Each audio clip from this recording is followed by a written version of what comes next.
All right, man. All right, we here, man. We live on a Saturday night. Shout out to everybody tuning in and tapping in live on a Saturday night, man. What is going on, you guys? Welcome back to another episode of the Winner's Diet Show. I am your host, Project Mac or Mac Solomon, aka Project Mac. Uh, we here, man. We here on a Friday night or Saturday night, rather. Excuse me. On a Saturday night, we here, man. Just getting my things together. Give me 1 second, please. Let me just get my life together real quick, man. But we here. We here nonetheless. We appreciate everybody for tapping in, tuning in as well. Um, Showing support on all socials. As always, we appreciate that. So you guys just keep showing us love. Make sure you guys hit that like button, hit that subscribe button. Keep following us on TikTok, man. We're growing rapidly on TikTok. I gotta start going live a lot more on TikTok. That's one thing I gotta start doing more is going live. I know that helps out a lot with just pushing me up the algorithm. So I gotta do a better job of getting on live a lot more. Um, but yeah, man, we got a good show lined up for you guys today. Today's show, man, is very simple. The main event: how strong is your word? And we're gonna dive into that towards the 50-minute mark. But before that, you guys know we have our first two segments. We have the Fit Report, reporting on fitness and health news, things going on in the fitness world, fitness industry, giving my take on that. And then we have our second segment, which is What the Fitness, basically reporting on any type of fitness, trendy videos going on in the fitness world or anything that has winner's diet philosophies attached to it. And then, of course, we have the main event or the main topic of the day. We're talking about how strong is your word? How strong is your word when, the weather changes? How strong is your word when you don't feel like it? So we're going to be tackling that, kind of deep diving into kind of current events that's happening right now that pertains and relates to it. Okay, and then let's get a word from our sponsors. I know we guys, excuse me, I know you guys are right now in the middle of your fitness journey. If you guys are confused on where to start, how to start, just understand I have a free 7-day fat loss guide that you guys can get for free. The link is in the chat, or you can go to winnersdietclub.com. In this free guide, I'm breaking down how to lose fat, how to build muscle, realistically, all in 7 days. So, giving you guys workout tips. I'm giving you guys um, the mindset that comes with losing fat and building muscle. I'm giving you guys nutrition tips. I'm giving you guys more exercise tips. So, it's very helpful. So make sure you guys go ahead and grab that again. You can get the guide in the chat, or you can go to winnersdietclub.com and get that. All right. All right, man. Shout out to everybody coming in slowly but surely. We appreciate you guys. You guys are just now starting the show. Shout out to everybody in here. Make sure you guys, please, before we get into today's show, please hit that like button. Please hit that subscribe button if you haven't already. We are the best edutainment fitness show on YouTube. So please, we're giving you guys that game. Again, we are the best fitness edutainment show on YouTube. So you guys, please give us a like. Please subscribe to us. Please comment down below what you guys would like to hear about next, or what you guys would like to see, or any questions you guys might have, or just show love to the show, man. We appreciate either way. So before we get into it, I'm gonna give you guys 5 seconds. There's 12 of y'all in the chat right now. I'm gonna give y'all 5 seconds to hit that like button. He said them braids too tight. Your mama's braids actually is very tight. She told me last night, actually, brother. Yes, please hit that like button if you haven't. I appreciate it. Thank you, sir. I appreciate it. Yes, indeed. Shout out to everybody, even the trolls. We appreciate the trolls as well. All right. What is a show without a troll? You know, you gotta have trolls. You gotta have trolls, man. It makes the show what it is. But the trolls, man, y'all can kiss my ass as well. But we love y'all too, because y'all engage with us. But anyway, let's get to the topics of the day, man. Let's go ahead and get straight to it. Let's start the show off the right way. All right, let's get to the first article here in the Fit Report. What do we have here? All right, so we're starting this off on a bad note. So a few days ago, a Brazilian man loses control of barbell and tragically dies inside a gym. A 55-year-old father of two, an amateur weightlifter named Ronald Montenegro, died after a barbell slipped from his hands during a bench press workout at a gym in Olinda, Brazil. The heavy weight landed on his chest. He briefly freed himself and tried to stand, but collapsed seconds later and later died at a hospital despite emergency care. Montenegro was well known in his community. He served as president of the local museum devoted to giant carnival puppets and was a respected cultural figure.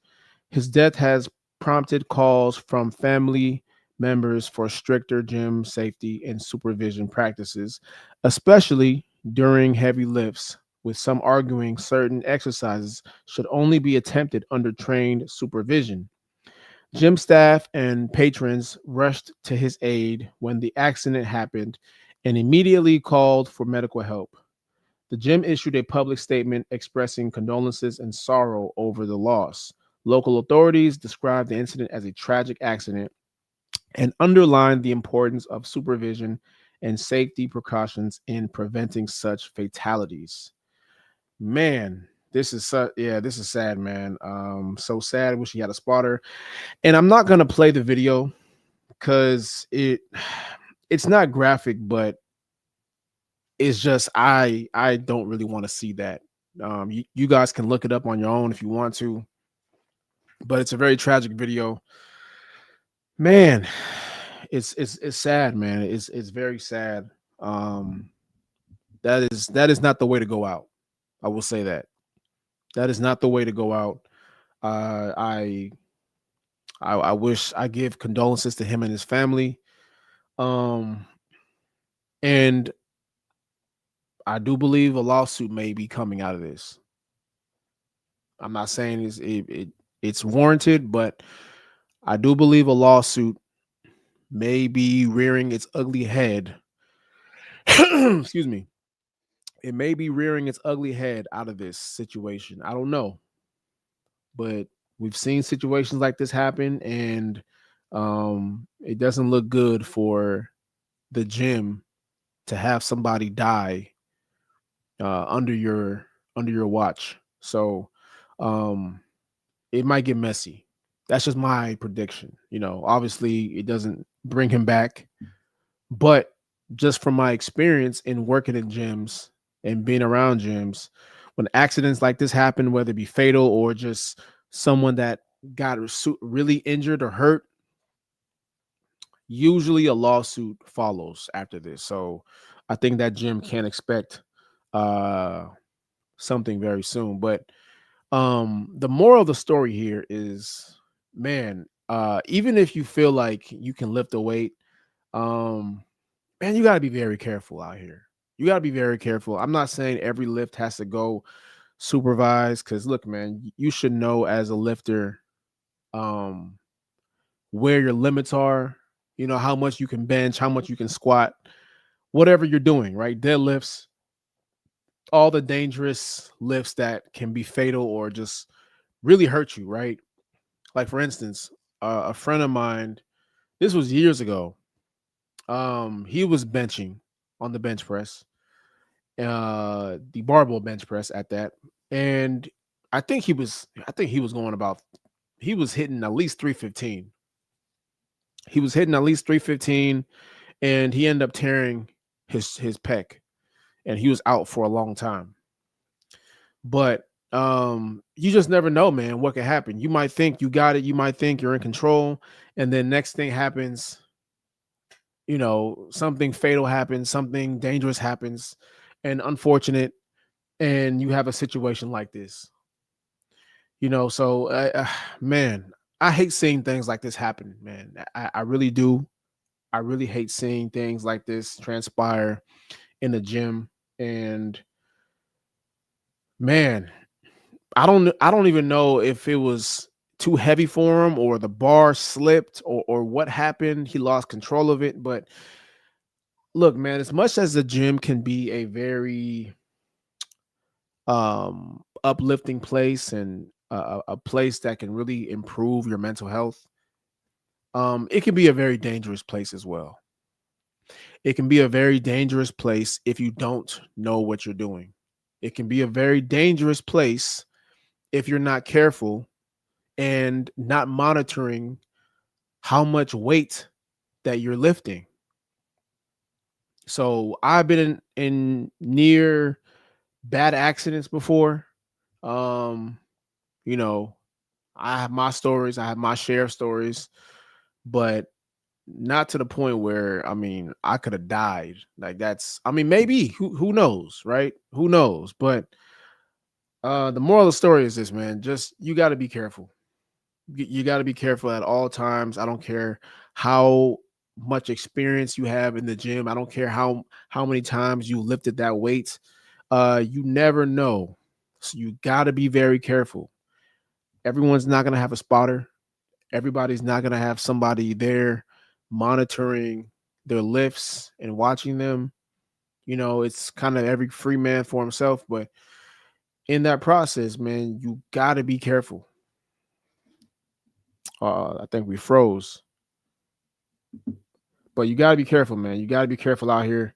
It can get very dangerous. So shout out to him and his family. I wish them nothing but the best, condolences, and just prayers to them. All right, man. Let's move on to the next article here in the Fit Report. Make sure y'all hit that like button, please, and thank you. What do we have here? All right, here we go. So this article says flamin' hot Cheetos will no longer be red starting in December. New dye-free flamin' hot Cheetos will be sold. Damn, so this is the new picture of it. Frito-Lay is officially removing the red artificial dye that gives flamin' hot Cheetos their signature color. Beginning in December, stores across the United States will start selling a new version of Flamin' Hot Cheetos that are no longer red, but made without synthetic dyes. The company says the flavor and heat level will remain the same, but the updated product will take on a natural yellow-orange tone. The change comes as more brands move away from artificial coloring in response to long-term consumer health concerns and increasing pressure for cleaner ingredient labels. This marks the first major formula change for the iconic snack since its nationwide launch, and both longtime fans and food experts are watching closely to see how customers react to the new look. Man, end of an era, man. End of an era. Hey, we used to love hot Cheetos growing up. I did, for sure. I used to love hot Cheetos growing up. The red the red food dye made it stand out. It separated itself from the original hot Cheeto brand. But now, it's, I guess people are getting more concerned. Of course, you have RFK Jr., who is now pushing the ban. Excuse me, my voice is crazy today. But RFK Jr. is looking to ban um, artificial food dyes and foods in certain markets. So you're seeing that happen now in real time, which is great because these things do cause a lot of cancer, a lot of health concerns, health safety. So this is a good sign. But I would say for the millennials like myself who grew up eating hot Cheetos, um, it's a little sad, man. I'm gonna say that it's a little sad. End of an era. It had a great run, but obviously they have to go with what is good for us going forward. This is a good start. This is a good start for us to finally get on a period of or path rather of being more healthy, of being healthier. So banning artificial dyes, this is a good path. So I'm not mad at it. Um, it sucks to see it go, but it's for the better. Like this is something that we need to do, and I hope we start to see more of this going forward.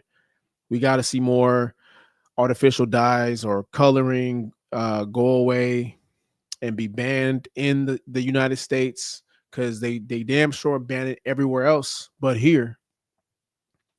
For some strange reason, we're the only one that accepts a lot of these banned foods and snacks that are not allowed in other countries. But you come over here, you're gonna see it full display at the grocery store. So I'm not mad at it.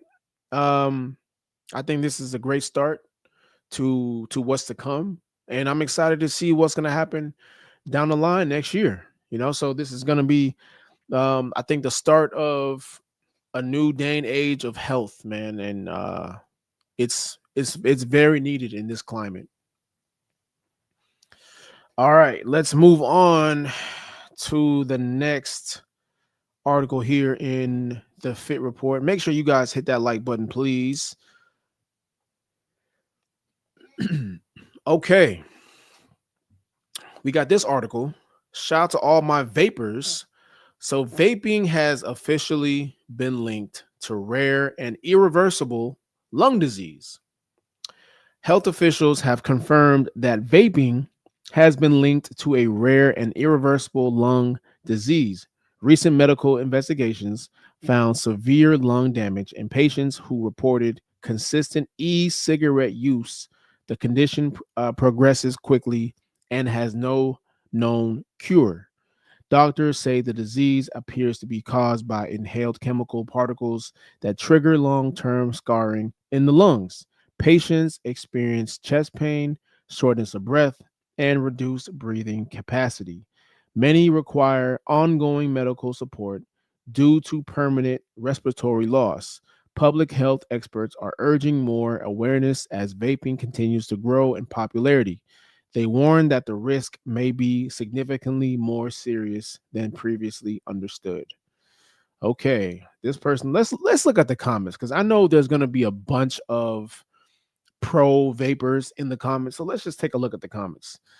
This one says, "How about hookah?" Okay, as in you can take hookah along with you everywhere else, like vaping does. Why is it even allowed to be on the market? Yeah. What else we got here? Whoops. What else we got here? Anyone with half a brain cell knew this was going to happen. Yeah, pretty much. Let's just go back to cigarettes. Keep it simple. Oh, okay. Okay, man. So, oh yeah, there's not a lot of pushback that as I thought it would be. But either way, man, vaping is the dumbest thing you can do. I'm sorry. I got to be the one to say, man, vaping is the dumbest thing you can do in 2025. I don't see the benefits. I don't see what it does for you positively. Like, you got to be a real moron to be vaping in 2025. What does it do for you? Like, health wise, how does it give you any type of positive health benefits? So, like, I just don't understand why people continuously do things that are going to harm them long term and do long term damage. I don't get it. I don't get it. What is the what is so special about vaping? Can somebody please fill me in? Like, I don't get it. I really don't get it. What is the big hype around vaping? I've never understood it, and I've been around it. I know a lot of people that vape. They aren't the brightest. I'll tell you that right now. And shout out to y'all. I'm not, trying to disrespect y'all, but let's be honest here. Most people that vape, I'm not saying all, for you all police, all you, yeah, all you all police out there. I'm not saying all people, But if we're being speaking in general, if we're speaking in general, most people that vape are morons. Most people that vape are not that intelligent. And I've seen this firsthand. I'm not saying all of you guys are like this. If you vape and you think you're intelligent, great. Congratulations. Obviously, it doesn't apply to you. But I'm just saying for the average person that does vape, they're usually not very intelligent. I'm just saying. So like I never saw the allure around vaping. It's really just I know it's a lot of super young people, like a super young Gen Z do it, 18 to 23, 18, 24, 25. Um, but you're just puffing on a cancer pen. I don't get it. Like what does it do for you?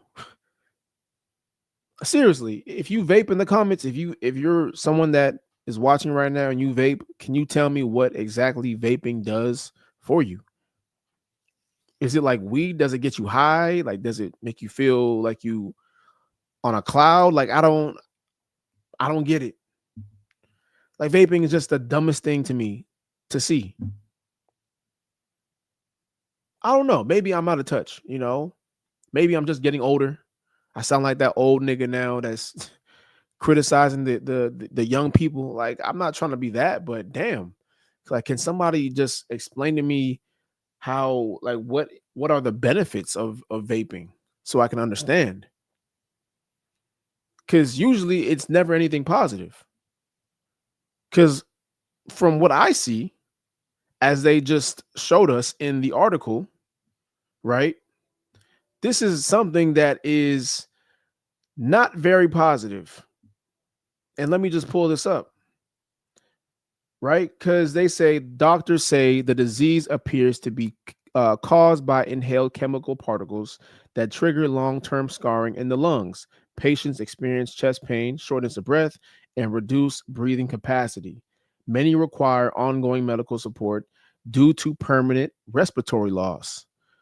What about this is positive? What about this would make me go, you know what? I want to start vaping. Knowing that vaping can cause cancer, knowing that vaping can give me shortness of breath and lung disease. You know what? Vaping sounds like something I got to do. Vaping sounds great. Like, I don't get it, man. I don't get it. I don't get it. Maybe I'm too far removed. I don't know. Maybe I'm too locked in with sobriety to understand. I was super young once. I've done dumb shit before, but I don't do it anymore. But I don't know, man. Look, people are going to do what they want to do.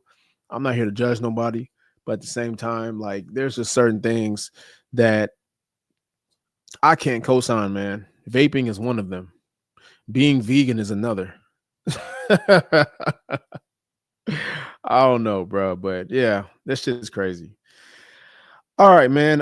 Let's move on to the next segment. We got What the Fitness, where we react to trendy viral fitness videos. But before we do that, man, make sure you guys hit that like button, hit that subscribe button, comment down below anything you guys want to tackle or see, touch on. We're definitely going to engage with our community here. But before that, if you guys are looking to start your fitness journey, I have a free 7-day fat loss guide that breaks down how to build muscle, lose fat, and keep it off you. Right. I know this is a topic that most people they hear, different discussions and whatnot. But I'm breaking this down for you guys very easily. So there's no confusion, there's no questions. Okay. All you guys got to do is just go ahead, hit the chat. It's right there for you. or you can go to winnersdietclub.com if you want that, right? So go ahead and tap in with that. It's greatly appreciated. All right. All right. Let's move on. Let's get to the first video in What the Fitness. What do we have here? Let's tap it in. 1 second. 1 second. All right. Here we go. Let me refresh this. So, this guy is talking about what happens when you hire a fat personal trainer. Now, you guys know I've been very critical about the profession of trainers not being taken very seriously, because now we have a bunch of people coming in that have no business being trainers. They just look at it like a quick buck, right? So now you have anybody coming in that feel like just because they can do a few push-ups, a few squats, now they want to be a trainer. So let's take a look at what this dude says about hiring a fat personal trainer. Oh shit, my bad.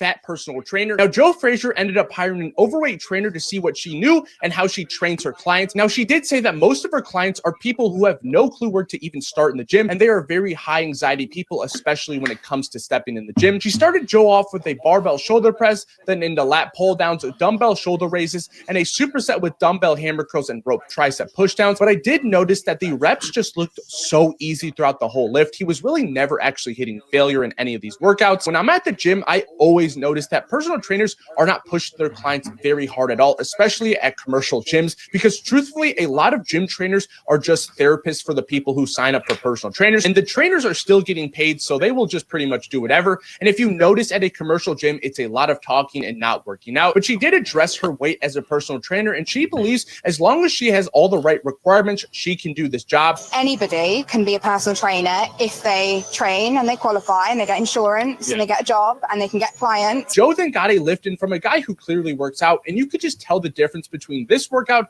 and the last workout when it comes to being pushed. Now, again, her clients are probably different type of people when it comes to working out, but there's definitely some merit to being trained by a person who is in shape versus who is not in shape. What happens when you hire That's definitely true, man. He made some great points, especially about a commercial gym trainers, right?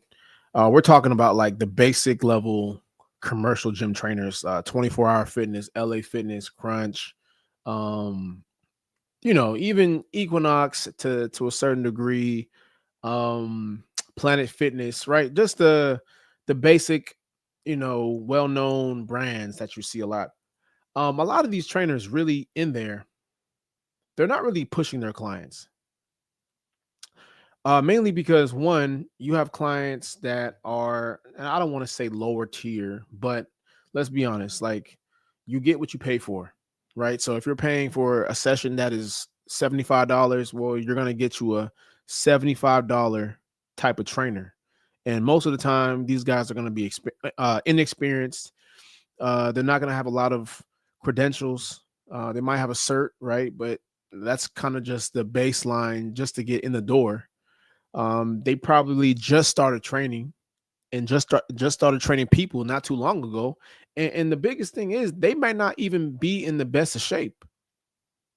So, I mean, you just heard her say like anybody can be a trainer. All you got to do is just have a trainer cert, have insurance, kind of know what you're talking about, and you're in there. But having this type of mentality, it kind of devalues the skill set of a trainer, of what a trainer really is, you know.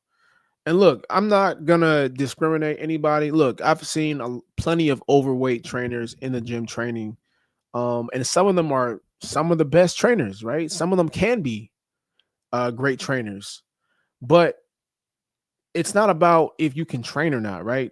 Half the battle, I would say more than half of the battle, is showing up looking the part. Like you got to look the part, man. Like you have to look the part for people, one, to take you serious, and two, to show that you respect the game. You know, like you got to show up respecting the game, man. There's a lot of trainers out. There's a lot of trainers right now new trainers out here that don't respect the game. So when you don't respect the game, you devalue the game. When the game is devalued, people don't take it serious. People think that you're just, disposable. They can find another person like you. They can price shop and get something cheaper.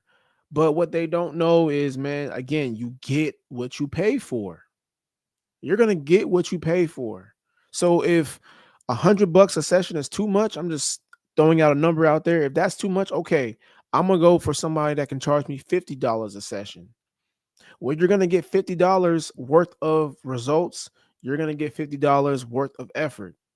That's just how it goes, because you want it to go cheaper and go with somebody that may not have taken the craft serious. So it's another issue I have with where we are in the fitness industry. Like, we're not in good shape. You know what I mean? Like, you wouldn't let someone come in that is a broke financial advisor come in and help you manage your money, right? If somebody was a broke financial advisor, would you have them manage your money? Would you hire them?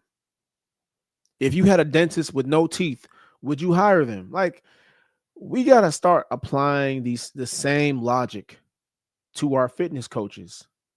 I'm not hiring a fat trainer. I'm just not doing it. You can call me I'm discriminating, I'm body shaming. You can call me whatever you want to call me. I don't give a fuck. I couldn't care less. What I do care about is the integrity and the value of personal training. That's what I care about. I care about the trainers that come after me and the ones that came before me. Like, you want to leave the game how you found it, man. You don't want to ruin the game, because it just ruins it for everybody else that comes after you. And it kind of disrespects the people that came before you that paved the way. Anybody just can't come in and be a trainer. It doesn't make any sense to me. So, like, we have to do a better job, man, of not accepting this type of bullshit. Let's look at someone's credentials. Let's look at where they came from. How many years have you been training? How many years have you been working with clients? How many people have you transformed? Have you transformed yourself? Like, can people vouch for you? Like, these are all things that you need to look for when hiring a personal trainer. It can't just be off of, oh, well, he's cheap or she's cheap, and let me just go with that. You're not going to have the best experience. You can. I'm not saying it's not possible, but is it probable that you'll have a good experience? Probably not. So you have to do your due diligence in vetting the right trainers so you'll have the right experience and have the right outcomes of what you want. So I'm not too, I don't like seeing trainers disrespect the game. I don't like seeing overweight trainers coming in and feel like that they can, you know, come in and just start training because they wanted to be a trainer one day. Like, I don't like that, man. It kind of just devalues the craftsmanship of training and just the overall meaning of what a trainer really is. So, all right, man, let's move on to the next video here. Make sure you guys hit that like button, hit that subscribe button, please, and thank you. All right, where we at with it? Where we at with it? All right, we got. Here we go. All right, we got Andre Miller, right? Former professional basketball player. He talks about how he doesn't want to hire a trainer. Now, this is a different type of trainer, right? This is more so for skill training, for basketball training, right? Obviously, there's been a big debate in the basketball world about, should you hire a skill trainer? Is it necessary? Do you need it? Back in the day, guys had the argument that, hey, we didn't have trainers back in the day. We just played basketball at the park. We just play pickup. That's how we got better. And that's a fair argument. But I would say in today's day and age, having a trainer won't hurt. You know what I mean? Just to for the fundamentals, man. It's always good to have the fundamentals. So let's take a look at what Andre Miller says about trainers. I'm not paying for no training. I'm not paying no guy to train me on some moves. These trainers out here training these kids. What's your take on that? You Man, see his face when I asked don't him? get me started, man. I want to get you started. Don't get me started on the trainer. A lot of respect to the trainers, and we all students of the game and we all know the game, but to me it just don't translate. I mean, it's great. You see them working on moves and bumping in the bodies, and the one part that I do like about training is the players when they get like 4 or 5 guys and to play defense and they making moves and all. I like that kind of stuff, but just like the individual stuff is cool, but I'm kind of old school, man. Like, go find a 5-on-5, man. If you 6'4", 6'5" and under, man, it's somewhere. Go 24-hour fitness to the short gym, and get up and down and get used to working on your craft in a 5-on-5 setting. So, it's big ups, and I'm not paying for no training. I'm not paying no guy to train me on some moves. I'm not paying.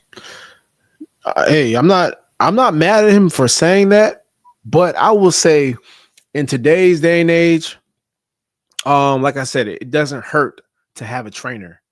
Because these kids nowadays are very skilled in what they're doing. They're doing moves that pro level guys are doing in the league. So I'm not saying that you need that, but it doesn't hurt to have that in your bag. But I will say this though, man. You shouldn't have a trainer training you every single day. They should just give you certain moves to do that fits your style of game.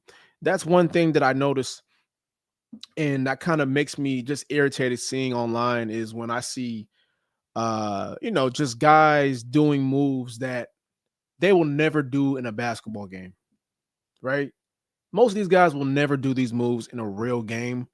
They're doing, coming off of pick and rolls, their step back, they're doing in and out cross to tween, step back, pull up. Like, some of these guys will never do these moves in a real game because most of these guys are role players. And I see this a lot in the NBA. Guys are doing moves in the offseason that they never do. Like, you are a corner 3-and-D guy. Why are you coming off a pick and roll? But I get it. A lot of it's for Instagram, for social media. Guys got to look good. I get it. I get that part. But at the same time, man, a trainer is really only meant to guide you, build a foundation. It's up to you to continue to work on your game. Like, it's the same thing with private personal training, right? When we're talking about weightlifting, I might see you 1 to 2 times a week, maybe 3 times a week, but you should be working out on your own more than I see you. I'm just there to guide you. I'm there to show you new moves. I'm there to correct your form. I'm there to make sure that your foundation is built. I'm not there to help you transform, every single day. Like, I'm not going to hold your hand the whole way through. I'm going to guide you. I'm going to be there. I'm going to help you get there. But my job is more so just another set of eyes. I'm just there to guide you, right? It's your job to put the work in when I'm not seeing you and be consistent with that. But most guys think, okay, I got a trainer, I don't have to put the work in anymore. That's false. That's why you don't see any results. That's why you don't see any change. Even when I'm not training you, you need to be working on everything that we worked on. That's how you get better. You're not going to get better in 1 or 2 sessions because I trained you. No, this is just to give you a foundation of how to correct your form, how to fix your form, how to work out the right way, how much you should be lifting, how to get stronger. Like, I'm just there to give you another extra push. But you should be doing these things when I'm not seeing you.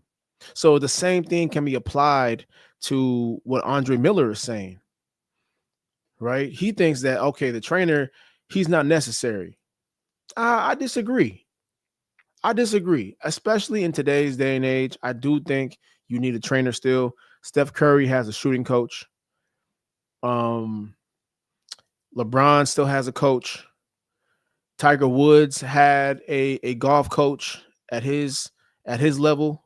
You know, even some of the best singers in the world, they still have vocal coaches. Some of the best actors in the world, they still have acting coaches. So just because you're at a certain level doesn't mean that you can't get better anymore. I do think it gets to a point where you're gonna need some more assistance. Sure, when you're growing up, yeah, you may not need a trainer when you're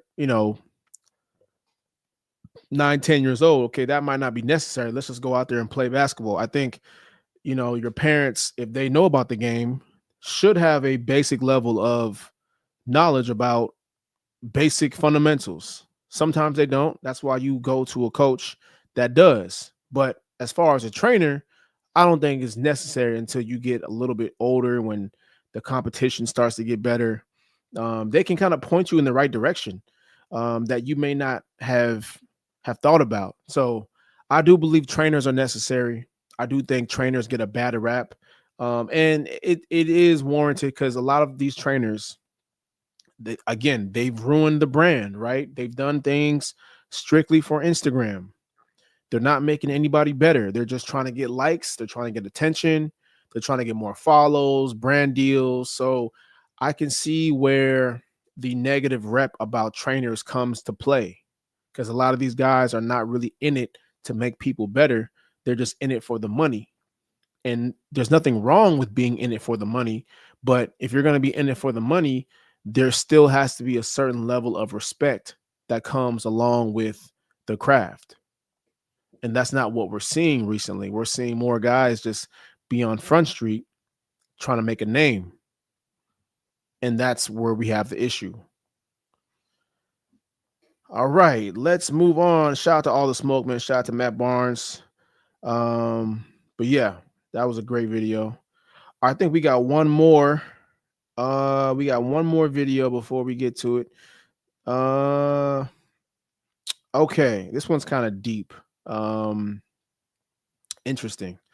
Let's take a look. This is a rapper. His name is Saint John. He had a hit a few years back, but he talks about what real happiness looks like. I know right now that's a big topic. Always happiness. I'm just trying to be happy. I want to be happy. So let's take a look at what he thinks real happiness looks like. Oh shit. Bunch of people around you who love you, no matter where you are on the roller coaster. Sometimes the roller coaster is up, sometimes the roller coaster is down, sometimes the roller coaster is stuck. Happiness looks like the room is filled with people who are gonna hug you, hold you, kiss you, and remember your greatest moments, even when you're falling out the sky. A bunch of people around you who love happiness. What does happiness mean to you?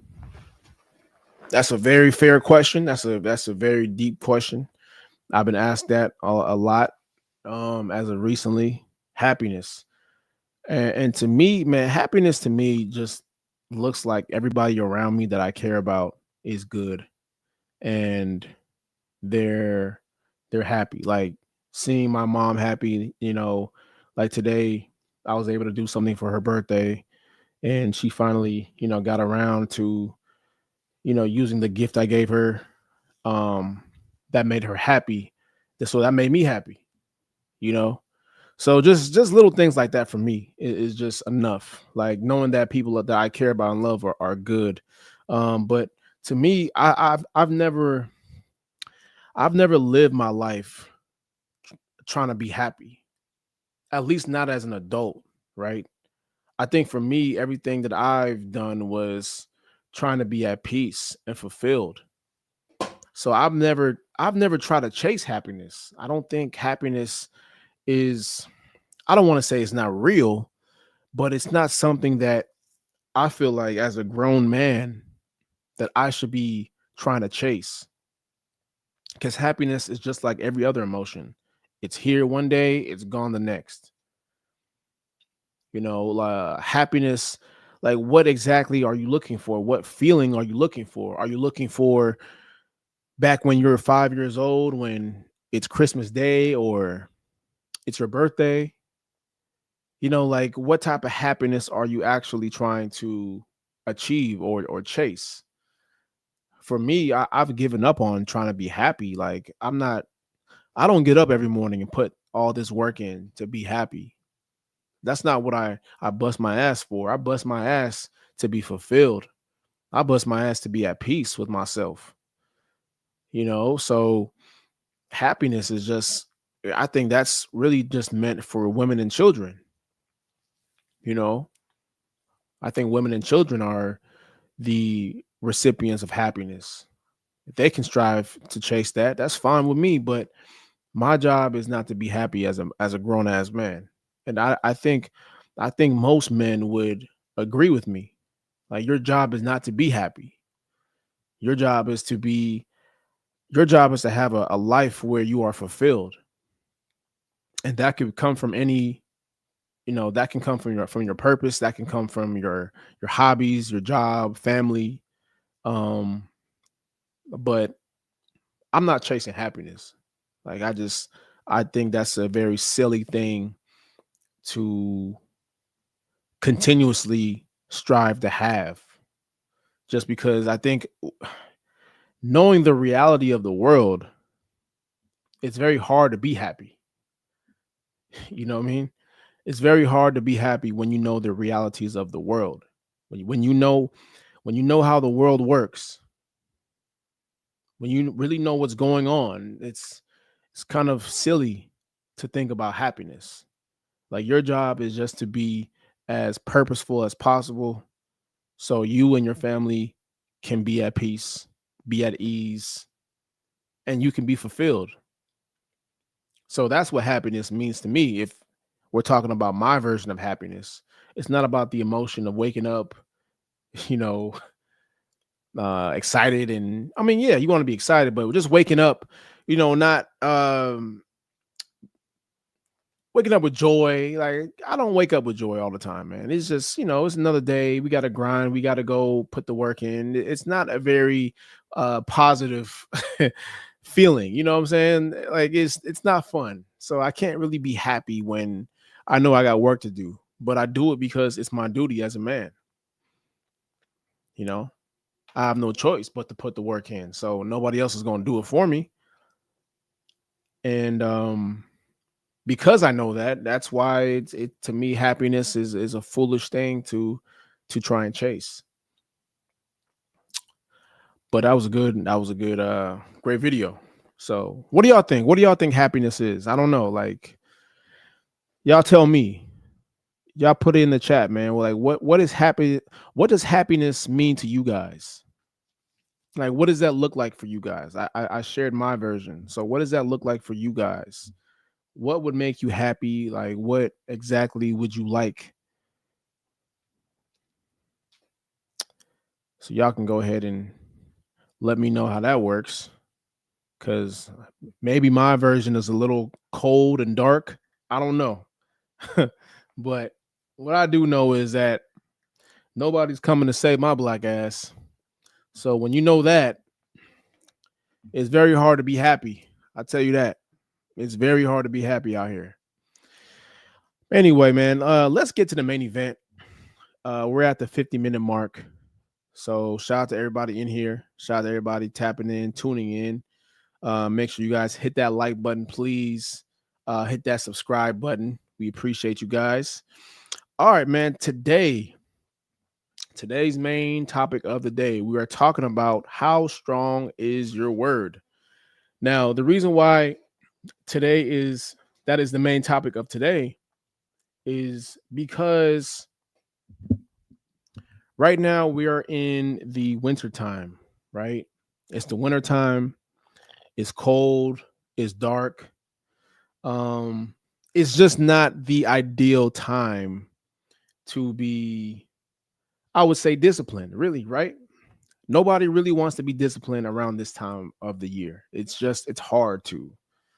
And I live in California. So yes, it might be cold on this side, but I can only imagine. I can only imagine what it looks like for you guys in the Midwest and up north. So I'm not here to give you guys my California issues. I'm not here because I know you guys are gonna say, man, what the fuck do you got to complain about? You're in California. And I get it. You have every right to say that. However, it doesn't negate the fact that it's fucking freezing out here. And when it's freezing and when it's cold like this, where does your routine lie? Does the work still get done? Are you still putting the work in?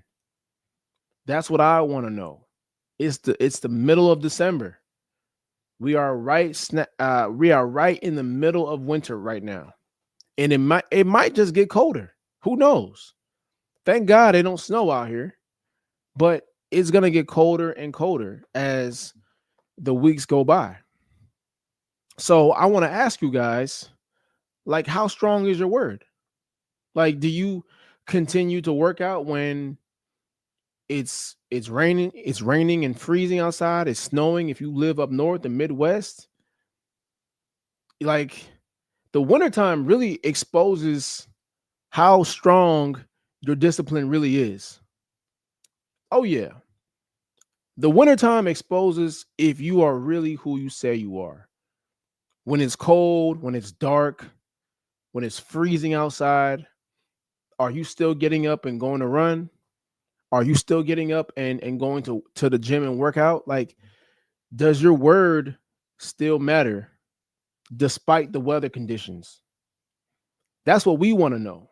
That's what I want to know, right? The cold doesn't make you weak. The cold doesn't make you lazy. The cold doesn't make you unmotivated. It just makes you who you already are. It just exposes who you already are. It exposes the people that are all talk and no action. It exposes the people that are all bark, no bite, right? It exposes everybody. It exposes everything.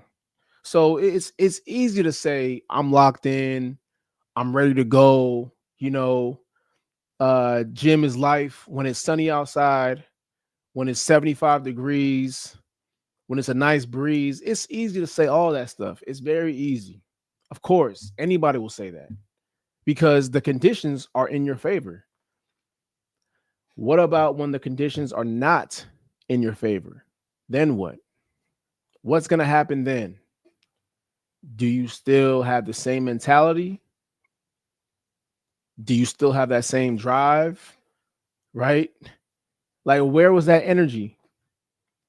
Where was that energy? The sun is gone now. It's getting dark around 4 or 5 p.m. The weather is getting colder and colder. Like, where was that energy when the sun was out? So this is only going to expose your discipline, man. Like, your discipline, your word, the promises you made to yourself, your routine, it should not change even if the temperature changes. Should not. Like, who's really committed? Who's really gonna, stay motivated when they see the gym now is starting to get emptier and emptier? The gym is getting colder. People are falling off. They're just chalking it up to, hey man, it's the holidays. Fuck it. I'll get back to it next year. Like, are you gonna be a part of that crowd, or are you gonna stick to your word and continue to put the work in? Are you going to continue to put the work in even if the people around you are falling off, even if the people around you are being unmotivated? How do you respond to that? Right? This is what really sets the winners from the losers. This is what separates the people who are really about it from the people that are just capping.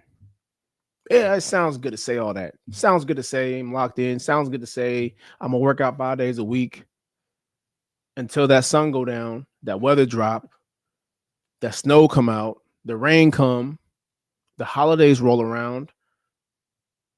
Okay, now we gonna see if you were really who you say you were.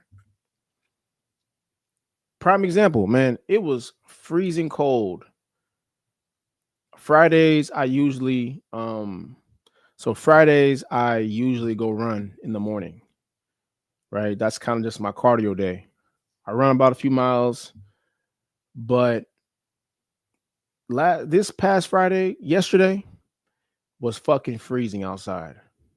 I could have been said, man, fuck that. I ain't going outside. This is crazy. Guess what? Still went.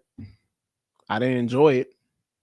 That shit was not fun, but I still went because I got discipline, man. And I keep promises to myself. I keep my word to myself. I don't renege on what I say to myself. The contracts that I make to myself, I keep. I stick to it. It doesn't waver because the weather changes. It doesn't waver because, the temperature drops. It doesn't matter. If I say I'm going to go run 4 miles tomorrow morning at 7:30 a.m. or 7 a.m., whatever the time is, guess what I'm doing at that time? I'm going to fucking run because that's what I said to myself, despite the weather, despite how cold it is. It doesn't matter. It's got to get done because I'm about what I say. I'm about what I say to myself, and I have that much respect for myself to get it done. Because the moment you start to lie to yourself, that is the moment that you disrespect yourself. That is the moment that you lose faith and trust in yourself. But people don't realize this because they think that, okay, I can just put it off, whatever. I know I said this yesterday, but it doesn't really feel right today. I don't really feel like it today. You keep doing if you keep doing that long enough, over time, you're not going to trust yourself with anything. Over time, you're not going to have the same level of confidence in yourself as you should, because you can't even keep a word to yourself. You can't even keep a promise to yourself for something as simple as I'm going to go work out tomorrow. I'm going to go run tomorrow. I'm going to head to the gym around this time tomorrow. I'm going to get this done around this time tomorrow. It's just basic. It's just a basic level of commitment. If you can't make a basic level of commitment to yourself, you have a major problem. A major problem. So you got to ask yourself, man, how strong is your word? How strong is your word? This guy talks about it, right? Let's bring up this quick video before we get up out of here. Kind of stating exactly what I said. Really tell how disciplined somebody is by whether they still go to the gym when it becomes freezing fucking cold outside. Anybody can train when it's warm outside. Anybody can show up when the weather feels good. Anybody can stay consistent when all things are comfortable. But the real test starts when the fucking temperature drops. When it's dark in the morning and your bed is warm as shit and your whole house is warm. When you're tired, when it's easier to stay inside and you let that little voice in your head give you reasonable excuses. It's too cold outside. You've been working hard. You had a long week. You had a lot of classes. You read too much. Maybe you should take a break. But if you want to separate yourself from everyone else, you shut that little voice up and you get up and you go to the fucking gym, regardless of how cold it is. I'm going to be honest. There has been multiple times where I've thought about not going, not wanting to do shit. My bed was too warm. I would wake up, look out the window, and see all that fucking snow. But then I realized this is what separates from people who win and people who fucking lose. Being able to do this shit when you don't feel like it is how you will get ahead. So the choice becomes simple. Get your ass up and go to the gym. So ask yourself, are you the type of person who shows up when it's only easy, or are you the type of person who shows up regardless of how many excuses you can use? Because the cold weather doesn't just test your body, it tests your fucking character. So stop making excuses and go to the fucking gym. Your body is your temple. You need to treat it with care. And that's all. Hey, and that's how we gonna end it, man. Fuck your feelings. Get your ass up and do what the fuck you said you was gonna do. That's all we got to say today, man. Shout out to everybody tapping in. We appreciate you guys. Wonderful show today. Make sure you guys follow us on all social platforms, Winners Diet Club on TikTok, Instagram, and you can follow my main page on Instagram, Project Mac. Hit that like button, hit that subscribe button. We'll see you guys again next week. You guys have a wonderful rest of your weekend. We'll see you soon. Peace.